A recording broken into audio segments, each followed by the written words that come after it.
시장적 주거복지제도에 대한 국민특강 시간입니다. 오늘 강의는 2달 전부터 유튜브에서 매일 예고를 해드렸습니다. 오늘이 2021년 1월 1일 금요일입니다. 오늘 부동산 복지사회를 위한 시장적 부동산 공개념 그 방안을 오늘 발표하겠다고 제가 2달 전부터 유튜브에서 매일 공지를 해 드렸습니다. 오늘 이 특강입니다.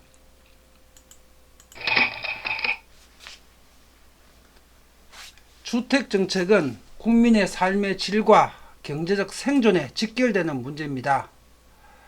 이념적 차원에서 접근할 문제가 아닙니다. 주택정책은 현실적이고 실용적인 방법으로 풀어야 됩니다.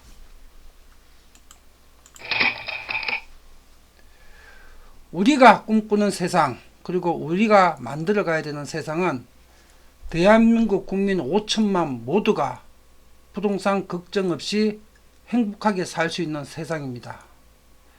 집을 가진 사람도 집 때문에 걱정 안 하고 집이 없는 사람도 살집 걱정 안 하는 세상, 이것이 완벽한 주거복지가 구현되는 사회입니다. 우리는 이 사회를 만들어야 합니다. 명품경제학 채널에서 오늘 바로 이런 우리가 꿈꾸는 세상을 만들 수 있는 진정한 주거복지사회, 그 만드는 방법론을 지금부터 국민 여러분들에게 알려드리겠습니다.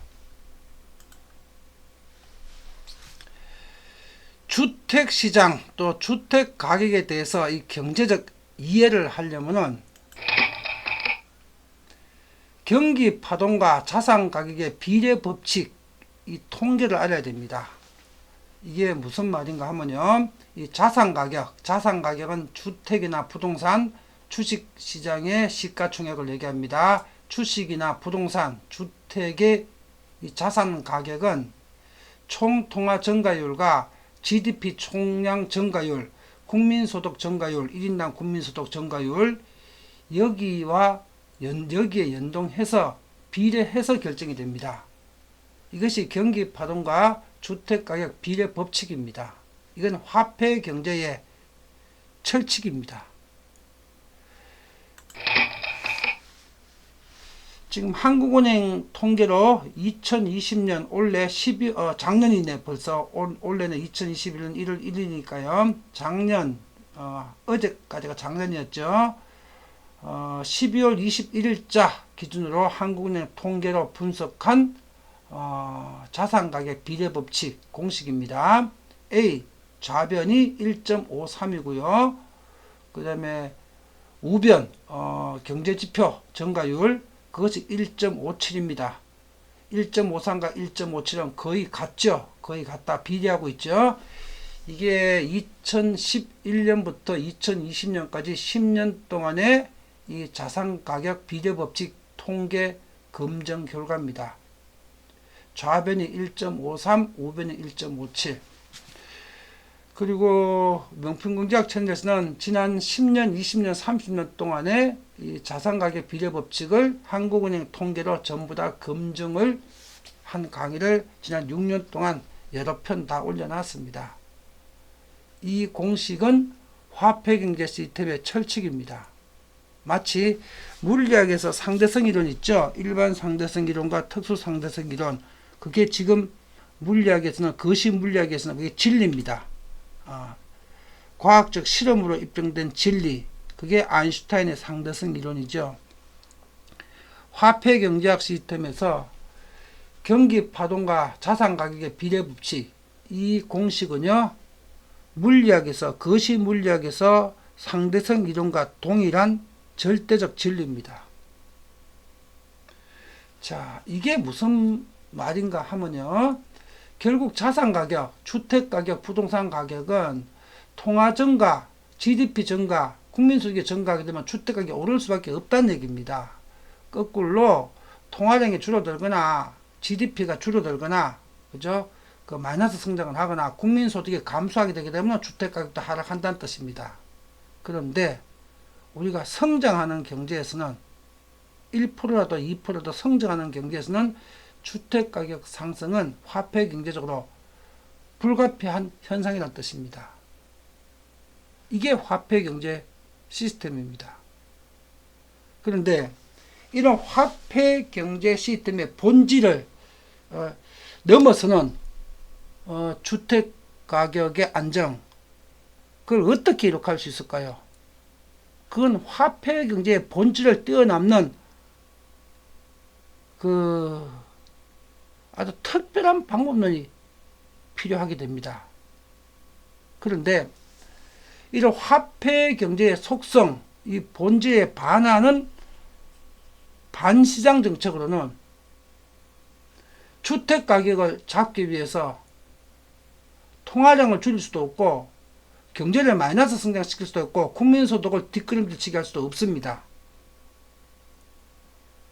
통화량을 증가시키고 GDP 총량을 경제를 성장시키고 국민소득을 상승시키면서 주택가격을 정책적 규제로 통제하겠다. 세금으로 다 환수하겠다. 때려가지고 이건 시장의 부작용만 더 심화시킬 뿐이라는 얘기입니다. 그 방식으로는 안 됩니다.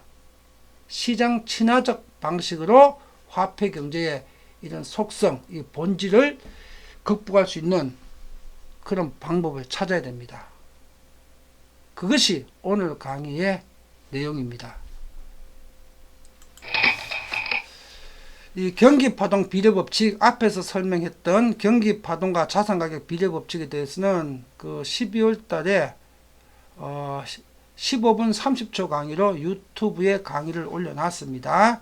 상세한 설명은 여기서 들으실 수가 있고요. 이 강의는 한 달에 5,990원을 내는 유료 회원만 들으실 수 있는 강의니까 이게 유료 강의입니다. 한 달에 6,000원 정도를 내시는 분만 들으실 수 있는, 일반인들은 제가 일반인들을 위해서 오늘 이 강의 녹화 끝내고 이 강의를 전 국민이 무료로 시청하실 수 있도록 이 녹화 끝내고 바로 무료로 풀어놓겠습니다. 이 강의 한 편을, 이 강의를 여러분들이 참고하시면 되겠습니다.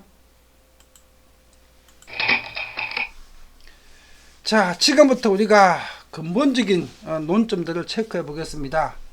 앞에서 본 것처럼 통화자산 비례법칙, 경기파동 비례법칙, 자산가격 비례법칙에 의해서 시간이 갈수록 경제가 마이너스 성장을만 하지 않는다면 통화량도 증가하고 GDP도 증가하고 국민소득도 증가합니다.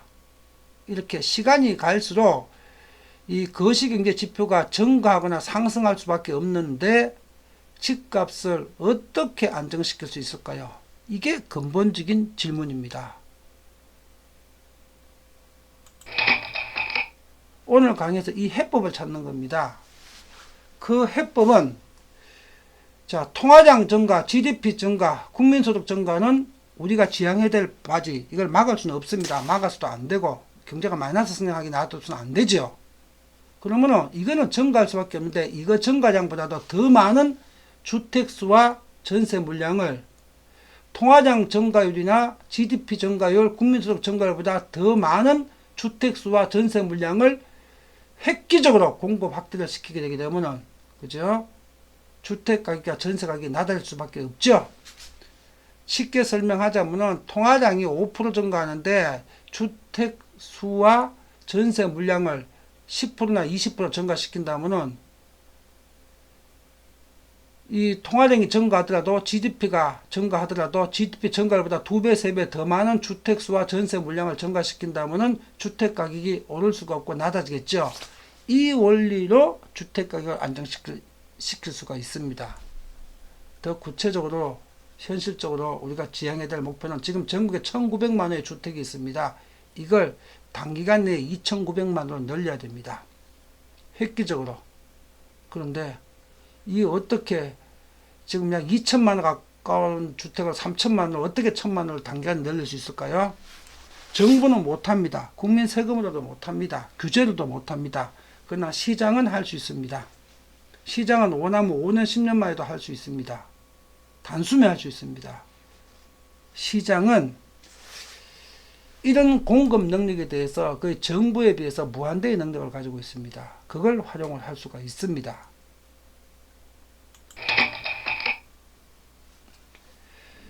이렇게 그 통화량이나 GDP나 국민소득 증가율보다도 그 몇 배 더 이상으로 주택수와 전세 물량을 공급을 확대시키게 되기 때문에요. 이렇게 저렴한 주택이 필요한 물량 이상으로 언제든지 충분히 공급될 수 있는 사회 경제적 시스템이 구축되어 있으면은 집값은 중장기적으로 안정될 수밖에 없습니다. 이게 통화의 법칙입니다. 화폐 경제의 법칙입니다. 성장률, 통화량 증가율보다 주택 가격 증가율이 더 많다. 그리고 그 우리 전체 인구에 대비해 가지고 충분한 주택 공급, 부족함이 없는 주택 공급이 지금 공급되어 있다. 그리고 앞으로도 언제든지 필요하면 몇 배 더 공급될 수 있다. 이런 사회 경제적 시스템이 제도적으로 딱 구비되어 있으면 주택 가격은 폭등할 수가 없습니다. 안정될 수가 있습니다. 이 방식으로 집값을 잡아야 됩니다. 전세값을 안정시키고. 그냥 좌파적 사고로 규제 때리고 세금 폭탄 때려가지고 잡는다. 그건 화폐경제 시스템에서 불가능합니다.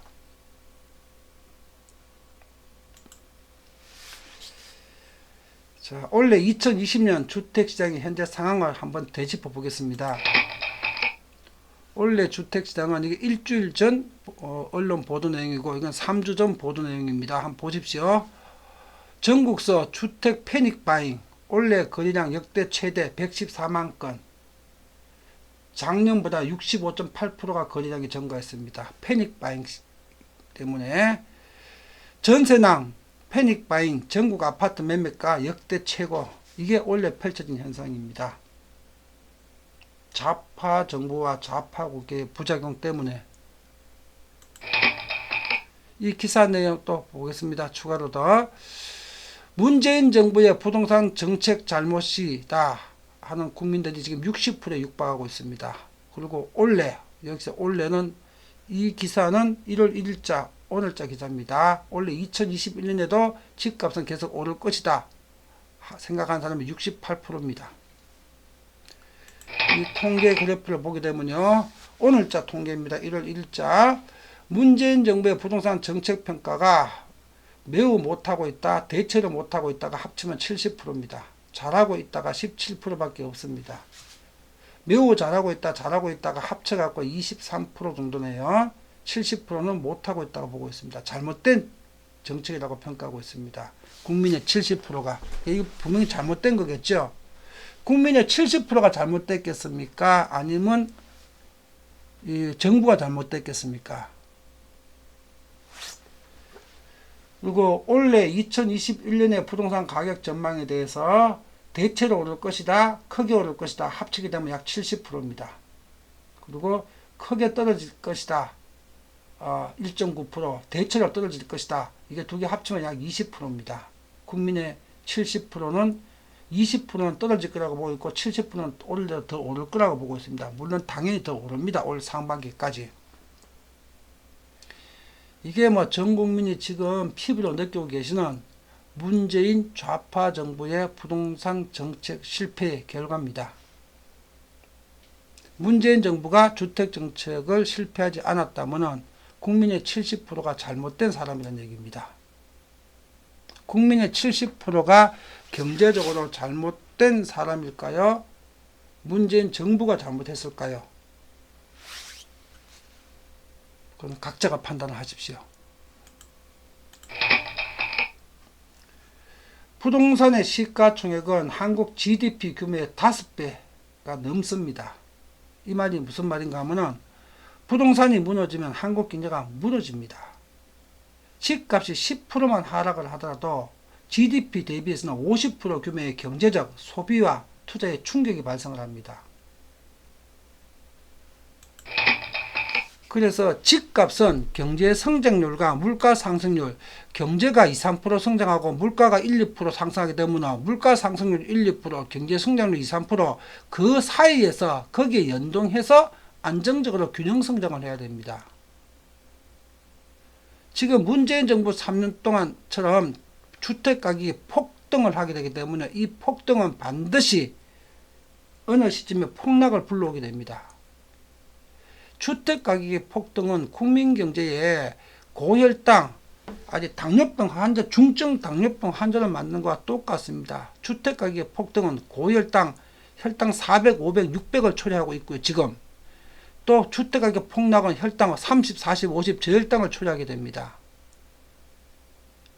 집값이 안정되지 않게 되게 되면 국민경제는 당뇨병 경제가 됩니다. 그래도 지금처럼 3년 동안 폭등하는 이런 경제는 지금 중증 당뇨병 상태에 걸렸습니다. 한국 경제가. 문재인과 좌파 정부, 민주당 정부 때문에. 고혈당에 빠지게 되면 다 알고 계시죠? 혈관이 다 망가집니다. 그래서 심혈관 질환으로 심장마비로 사망하게 됩니다. 그리고 눈이 멀고 발이 썩어가지고 발을 잘라야 되고 눈이 멉니다. 시각을 상실합니다. 그리고 저혈당이 초래되게 되면 이게는 고혈당보다 100배 더 무섭습니다. 한 번만 저혈당에 빠지면요, 잠깐 빠지더라도 10초, 20초만 빠지게 되게 되면 저혈당 30, 40, 50, 60 저혈당 빠지게 되게 되면 바로 즉시 내사 상태로 식물인간 되어버립니다. 저혈당은 고혈당보다 100배 더 무섭습니다. 이 폭락은. 그런데 부동산을 경제적으로 경제 성장률과 물가 상승률에 연동되는 안정적인 시장으로 정부가 이걸 만들어가지 못하고 육성을 못하면요, 국민 경제는 중증 당뇨병 상태, 고혈당과 저혈당이 왔다 갔다 하는 거의 죽은 시체 상태가 됩니다. 지금 대한민국이 그런 상태입니다. 지금 고혈당 상태입니다. 이제 다음 곧 저혈당 상태가 오게 될 겁니다. 시간이 지나게 되면 고혈당은 당연히 저혈당을 부르게 되죠. 고혈당 상태에서 혈당 피크를 치게 되게 되면 그 다음에 한두 시간 후에 저혈당으로 빠져들게 되죠. 그게 중증 당뇨병이죠. 지금 대한민국 경제가 그런 상태입니다. 부동산을 모르고 화폐 경제를 모르고 국민 경제를 모르는 마르크스 주의자들 때문에 이 상태를 방치하면 대한민국은 저혈당 쇼크로 뇌사 상태에 빠집니다. 시장에 대한 이해가 부족한 잘못된 부동산 정책이 집값의 폭등과 폭락을 초래합니다. 이걸 국민의 힘으로 막아야 됩니다. 이 잘못된 정부한테 국민이 경종을 울려줘야 됩니다. 그래서 명경 선생이 오늘 이 강의를 기획해서 올리고 있는 겁니다.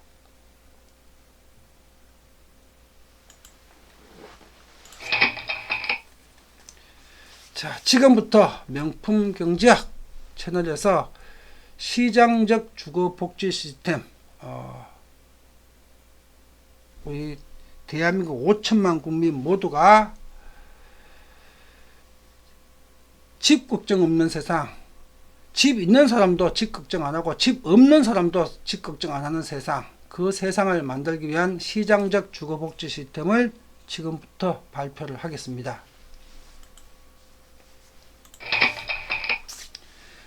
시장적 주택 공개념 제도, 상생의 주거복지 시스템의 기본 방향입니다.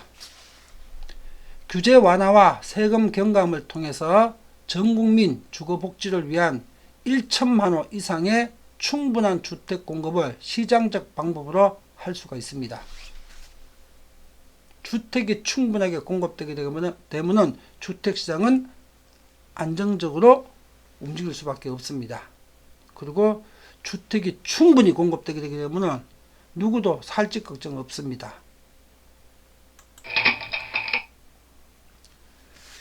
자, 이런 기본 방향을 제시하게 되게 되면 좌파 지지자, 또 경제를 모르는 일반 서민들, 집 없는 사람들, 이런 사람들은 이런 생각을 합니다.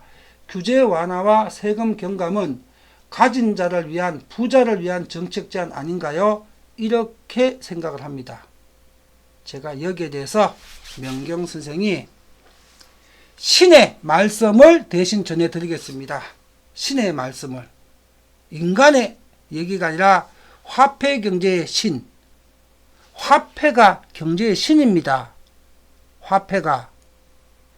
그 화폐 신의 말씀을 제가 전달해 드리겠습니다. 부자를 위한 정책이 아니라 이는 방법론의 문제입니다.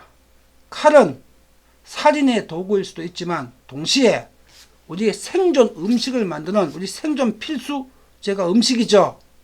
음식을 만드는 도구이기도 합니다. 칼을 음식을 만드는 도구로 쓰느냐 살인 도구로 쓰느냐 이 방법론의 차이일 뿐입니다. 즉 규제 완화와 세금 경감을 음식을 만드는 데 쓰게 되게 되면 사람을 위한 그죠 도구가 되겠고 이걸 살인을 위해 하는데 사용한다면 사람을 죽이는 도구가 되겠죠. 어떻게 사용하느냐 방법론에 따라서 달라집니다.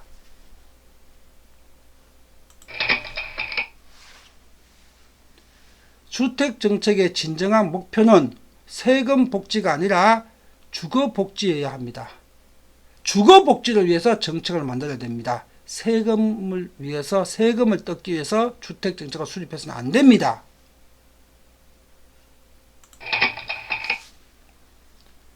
전국민 주거복지사회 구현을 위해서 집은 재테크 수단이 아니어야 하듯이 세금 징수 대상이나 또 세금 징수의 수단이 되어서도 안 됩니다. 집이. 자, 재테크 수단이 안 되도록 하려면은 좌파 정부나 문재인이나 민주당식으로 규제를 강화하고 세금을 폭탄해가지고 재테크 못하게 한다고 시장이 말을 듣지 않습니다. 그 현실을 지금 보고 계시죠. 시장적 방법으로 재테크 수단이 안 된다는 걸 시장적 방법으로 각인시켜줘야 됩니다. 시장적 방법으로 이 집은 재테크 수단이 안 되는구나. 집보다 10배 더 좋은 다른 재테크 수단이 있구나. 집은 재테크 수단이 아니구나 하는 걸 시장적 방법으로 스스로 느끼게끔 해줘야 됩니다. 규제 강화나 세금 폭탄으로 시장은 말 듣지 않습니다. 지금 그 부작용을 보고 계시죠. 그래서 시장적 방법으로 집은 재테크 수단이 아니다. 그리고 또 집은 동시에 세금 징수의 대상이나 세금 징수하는 수단이 또 아니다. 집은 주거복지를 위한 공간이다. 이걸 확립시켜줘야 됩니다. 국민들 인식에. 시장적 방법으로. 공산당 방식이 아니라 시장적 방법으로. 그것이 상생의 주거복지 시스템입니다.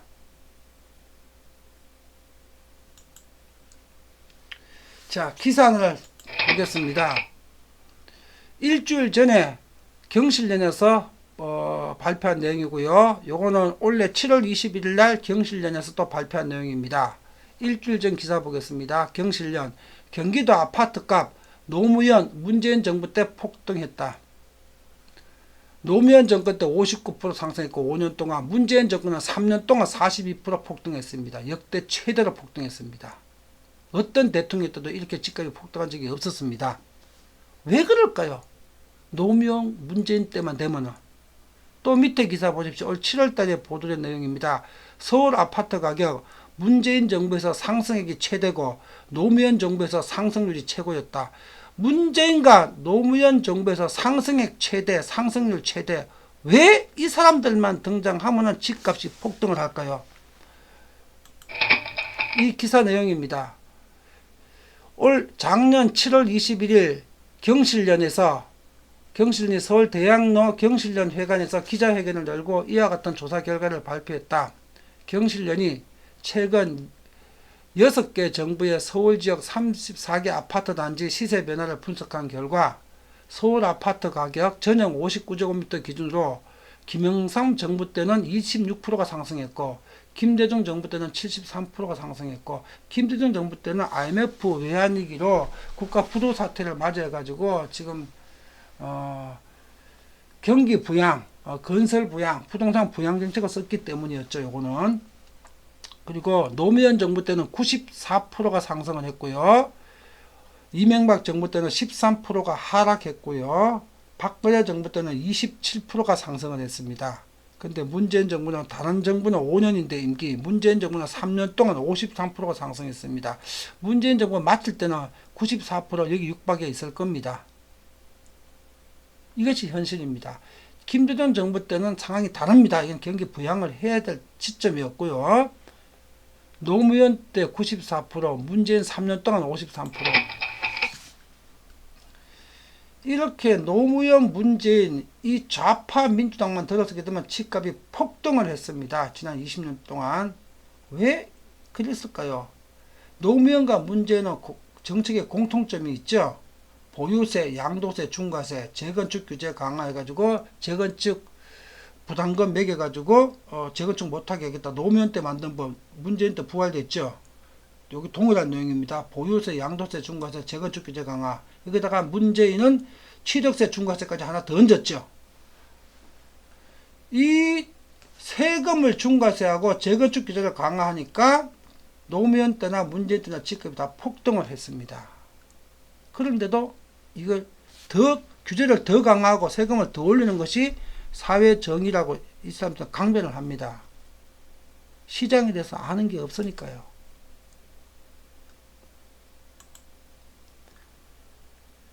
시장이 세금을 내 가지고 정부가 운영이 되고 국민이 먹고 사는데 그 시장을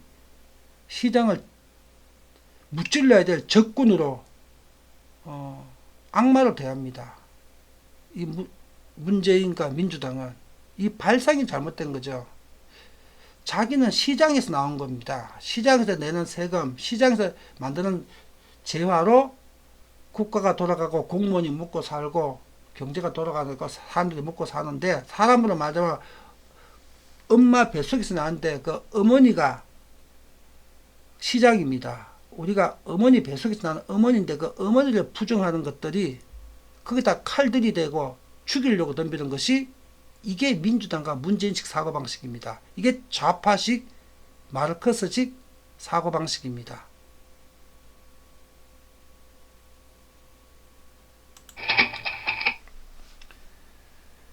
자, 이제 대안을 구체적으로 제시하겠습니다. 시장적 주택 공개념 제도, 상생의 주거복지 시스템의 정책 제안입니다. 획기적인 재건축 규제 완화를 통해서 주택 공급과 집값 안정 두 마리 토끼를 다 잡을 수가 있습니다.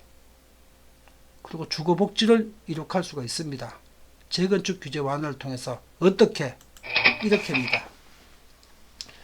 획기적인 재건축 규제 완화 방향입니다. 첫 번째, 재건축 용적률을 현재 용적률의 2배에서 2.5배를 허용하는 겁니다. 현재 용적률 200%면 400%나 500%까지, 또 현재 용적률 150%면 300%나 450%까지 현재 용적률의 2배에서 2.5배를 허용해 주는 겁니다.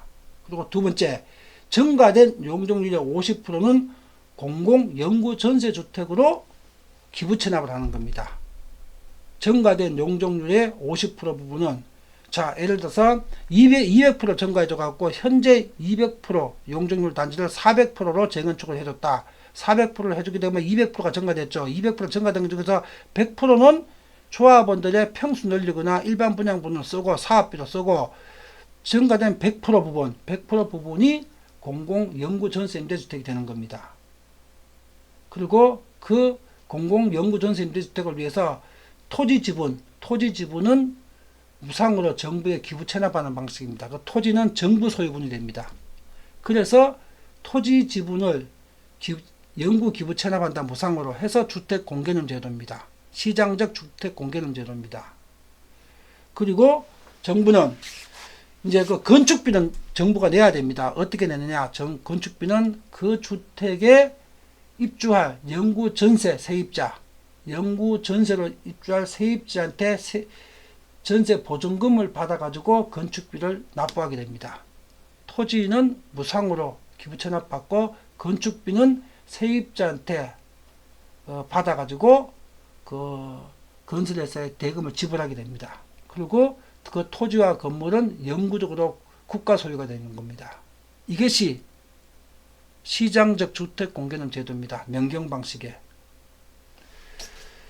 그러면 자기 토지 지분을 무상 기부 체납해주는 재건축 조합원 집주인들한테, 재건축하는 집주인들한테는 어떤 특례가 가야 되겠죠. 그게 조세 특례입니다. 그 어떤 조세 특례를 줘야 되느냐. 자, 집주인이 땅을 내줬으니까 그게 상하는 이익도 줘야 됩니다. 그래야지 할 수 있겠죠. 재건축을. 재산세를 50% 감면해 주고요. 종부세를 그 주택은 이렇게 재건축된 주택은 종부세를 영구 비과세하고요. 그 다음에 지금 노무현 때 만든 법 재건축 초과이익 환수세가 지금 부활되어 있죠. 재건축 초과이익 환수세를 여기는 폐지하는 겁니다. 그리고 이런 방식으로 재건축을 통해서 도시에 전국에 1000만호 이상의 주택을 공급하려면 재건축 연한제도를 폐지해야 됩니다. 10년이 됐든 20년 됐든 30년 됐든 뭐 한 달 전에 신축했던 너가 원하면 언제든지 재건축해.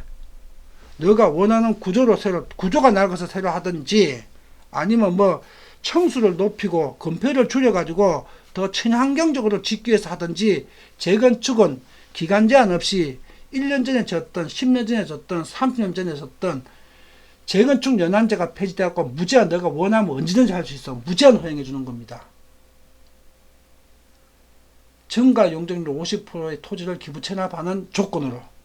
그러면 10년 이내 대한민국 거의 대부분의 10년 이상 된 한 20년 이상 된 거의 모든 주택과 아파트 단지는 전부 다 재건축을 원하게 될 겁니다. 순차적으로 다 할 겁니다. 10년 이내에.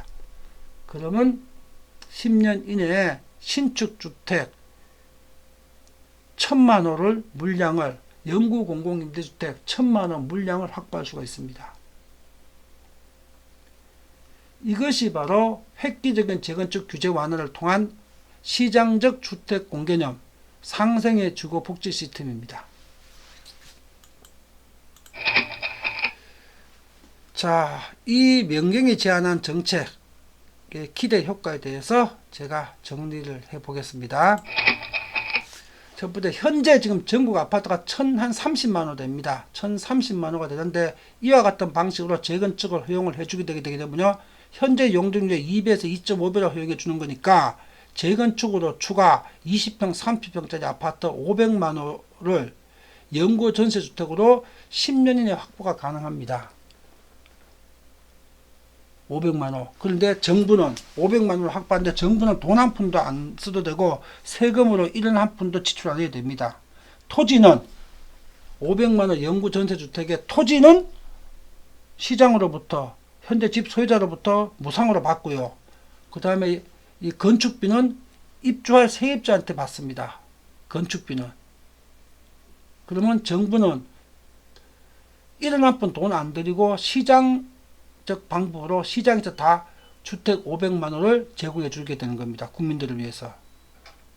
그리고 국민들은 영구 전세주택이 1000만호가 앞으로 10년 내 확보가 되니까 주택에 월세 내고 살 필요가 없습니다. 한국만 있는 전세제도를 영원히 100년, 1000년 동안 우리는 유지할 수가 있습니다. 그러면 영구 전세주택이 있다면 굳이 내 집 마련할 필요도 없겠죠. 일반 국민들은. 또 우리 후세대들은 주택수가 약 3천만 호 충분히 있게 되게 되면 지금 인구가 약 5천만에 내 성인 가구 기준으로 한다면 3천만 원이면 우리 100만 년 동안 충분히 쓸 수 있는 양입니다. 인구가 늘어나지 않으니까 이제는.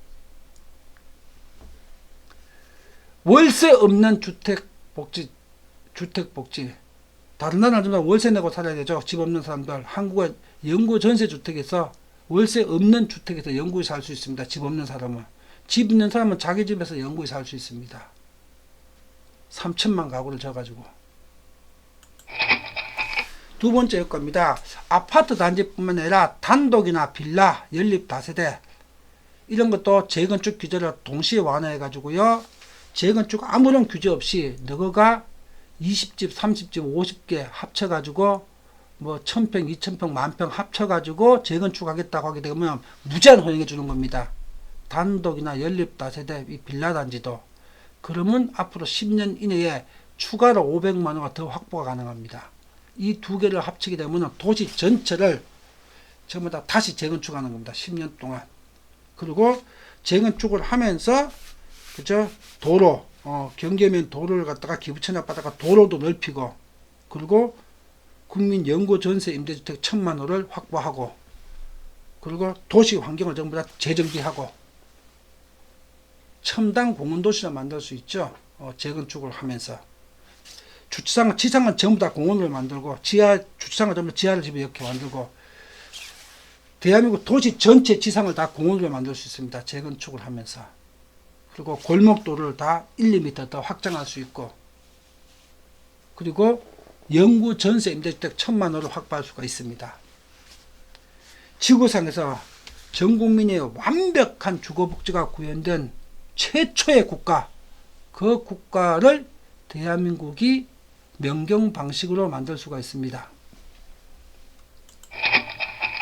세 번째입니다. 재건축 조합은 주택 소유자는 토지를 갖다가 무상으로 내주죠. 집 없는 사람의 영구 전세 주택을 위해서. 그래서 혜택을 확실하게 줘야 됩니다. 자, 보유세를 50% 감면하는데 그 기준은요, 보유세는 자동차세 수준으로 낮은 보유세를 적용해 줘야 됩니다.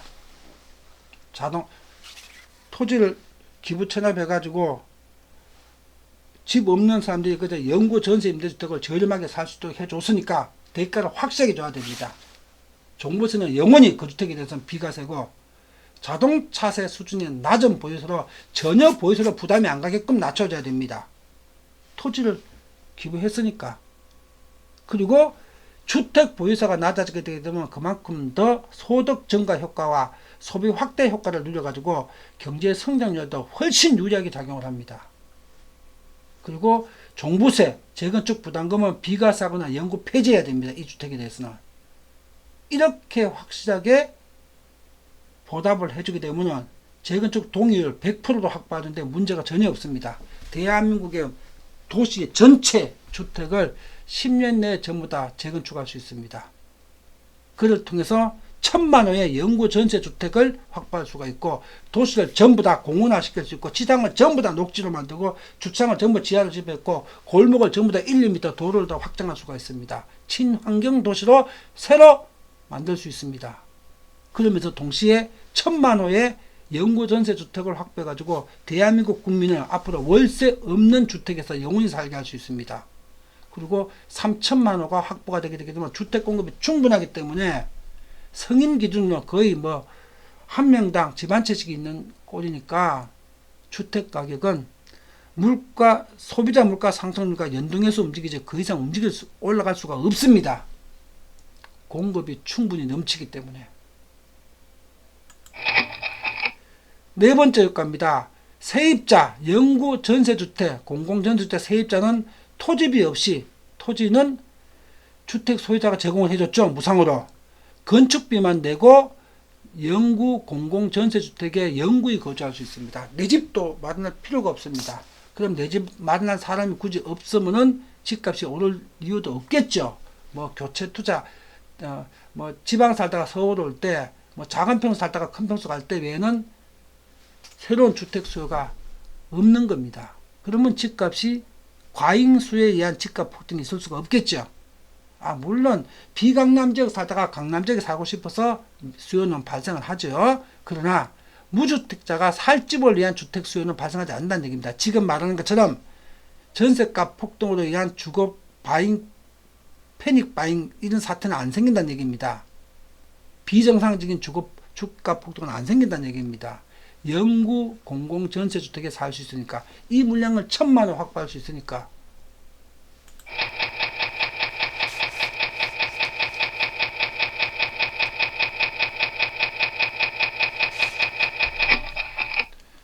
자, 30평 기준으로요, 영구 전세 공공주택 임대보증금, 전세보증금이 얼마냐?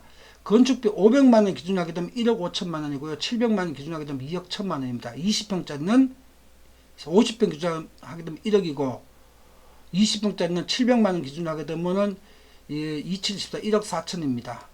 즉 1억에서부터 2억 1천, 1억에서부터 2억 1천 전세 보증금으로 20평, 30평짜리 영구 전세 주택을 1000만 원을 확보할 수가 있습니다. 그리고 대한민국 전 도시에 무제한 주택 재건축을 허용을 하게 되면 단독 연립 다세대 빌라 재건축 연한 제한 없이 무제한 재건축을 허용하게 되면 저렴한 1천만의 공공전세주택을 10년 정도 만에 확보할 수가 있습니다. 이러면 공급이 안정되는 심리효과가 있겠죠. 그리고 집 없는 사람이 굳이 내 집 마련할 필요가 없겠죠. 이런 정책 효과로 중장기적으로 영원히 집값이 안정되고 집값 폭등 없는 세상, 소비자 물가와 연동해서 움직이는 세상, 또 앞으로 10년, 20년 동안 대한민국 전체 도시를 재건축하는 기간 동안에 건설 경기를 20년 동안 보행해가지고 한국의 경제 성장률을 3%, 5% 중성장을 앞으로 10년, 20년 구가시킬 수가 있습니다. 이것이 명경의 정책입니다. 명경이 제안하는 시장적 주거복지 정책입니다. 자, 여기서 이런 반론을 제기하실 분들이 계십니다. 이렇게 현재 주거 용적률의 2배에서 2.5배까지를 재건축을 허용하게 되면 고밀도 도시개발로 인한 환경 문제가 발생하지 않을까, 이런 걱정을 하거나 이의를 제기하는 분이 있을 수가 있습니다. 이거는 이미 2035년부터 전기차 정책이 지금 수립되고 발표되어 있습니다. 일반 휘발유차, 경유차는 사용할 수가 없습니다. 전기차 정책에다가 여기다가 3륜 전기자전거, 이걸 법적으로 제도적으로 활성화시켜주면 됩니다. 2륜은 노약자들이나 여성분들이 타기에 안전하지 위험할 수가 있으니까 3륜 전기자전거를 활성화시켜가지고 이게 거의 자동차를 대체할 수가 있습니다. 근거지나 뭐 시내 움직임에서는 3륜 전기자전거를 제도적으로 활성화시키고요. 이 3륜 전기자전거가 거의 차와 똑같이 쓰이게 할 수 있습니다. 위에 유리도 씌울 수 있게끔 하고 이러면은, 게다가 민자로 도시순환 트램을 갖다가 거미줄처럼 깔게 되게 되면요, 앞으로 10년쯤 후에는 2030년에서 35년 사이에는 도시 안에서는 자가용이 필요 없는 시대가 만들 수가 있습니다. 민자 도시순환 트램, 3륜 전기자전거 활성화, 이 두 개만 있게 되게 되면요, 고밀도 도시개발이나 환경 문제 다 없앨 수 있고요. 오히려 이런 재건축을 통해 가지고 도시의 1층은 전부 다 녹지로 만들 수 있습니다. 예. 아파트 단지 전체가 주차장이 지하로 들어가고 1층은 다 녹지가 되니까. 그 건폐율을 20에서 40% 정도고 60%, 70%가 다 녹지가 되니까 재건축 단지 1층은 전부 다 녹지 공원입니다. 환경 문제를 오히려 해결하는 방법이 됩니다. 이 방법이. 이게 명경의 방식입니다. 그리고 지금 이렇게 정책을 하게 되게 되면 이렇게 공급이 된다 그러면 집값이 심지어도 확 안정이 돼 가는데, 어쨌든 공급하는데 3년, 5년, 10년 재건축하는 데는 걸리니까 지금 당면하고 있는 주택가격 폭등, 전세주택 매물이 없어갖고 전세주택발 주택가격 폭등, 그다음에 전부 다 주택을 월세로 사야 되는 이런 문제가 있죠. 당장 이 문제부터 해결해야 됩니다. 어떻게 해결하면 되느냐? 특례법 조문 하나로 현재 주택을 1주택이든 뭐 2주택이든 다주택이든 임대사업자든 임대사업자가 아니든 간에 자기 주택을 공시가 이하로 한 채를 가졌든 100채를 가졌든 임대사업자든 임대사업자가 아니든 상관없습니다. 주택 가진 사람이 주택을 공시가격 100% 이하로 100%나 90%나 80%로 공시가격에 이하로 전세를 놓게 되게 되면요, 이 전세를 놓는 기간 동안에 보유세를 전면 비과세해 주는 겁니다. 재산세도 안 내고 종부세도 안 내게 하는 겁니다. 전세 기간 동안에는. 그러면은 다주택자 매물이 지금 전체 물량의 전체 주택 1900만 원의 약 절반이 다주택자 매물입니다. 이 다주택자 매물들이 전부 다 전세 물량이 되는 겁니다. 대한민국 현재 주택수 1900만 원의 약 절반이 전세를 놓게 되게 되면 전세 기간 동안에 보유자가 전면 비과세니까 재산세도 안 내고 종부세도 안 내게 하게 되면요, 그러면 현재 대한민국 1900만 원 물량의 절반이 전세 매물로 나오게 되게 되면 전세 가격 안정되겠죠. 전세 시장이 안정되게 되면 주택 가격도 안정되겠죠. 지금 당장 시급한 전세 문제, 집값 폭등 문제는 이렇게 해서 잡을 수가 있습니다. 전세 기간 동안에 보유세만 전면 비과세 해주게 되게 되면 바로 잡힙니다. 그러나 문재인과 민주당이 집 간 사람들 집 세금 뜯어먹으려고 3년 동안 세금 폭탄을 때리니까 지금 이런 문제가 발생을 하게 된 거죠. 이게 잘못된 좌파 방식이라는 얘기입니다.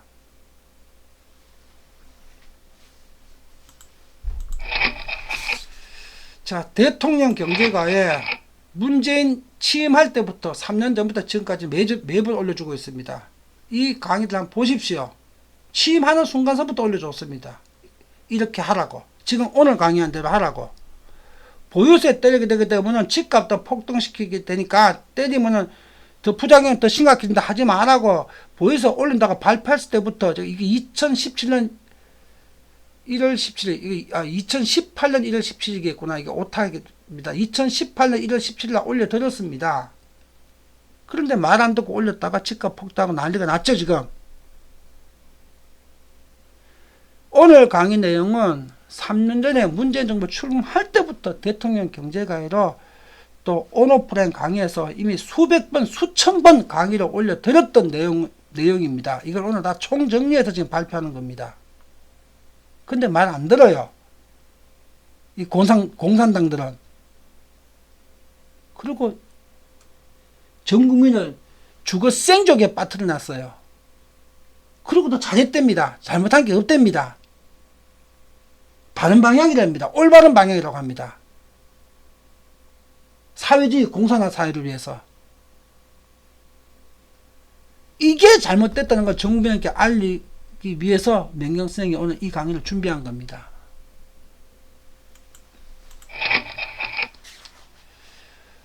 국가나 정당이나 시민단체나 언론, 방송 등에서 오늘 강의 내용에 대해서 질의나 토론을 원하시게 되면 이 영상 아래에 댓글을 올려주십시오. 그럼 명경 선생이 최선을 다해서 성실하게 답글을 올리고 설명을 드리겠습니다. 이 동영상 아래에 댓글로 달아주십시오. 그리고 원래 2020년 4월 20일에 유튜브에 일반인이 올린 댓글인데 우리 회원은 아닙니다. 일반인이 올린 회원 글입니다. 화면을 정지하고 읽어보십시오. 이것이 진실입니다.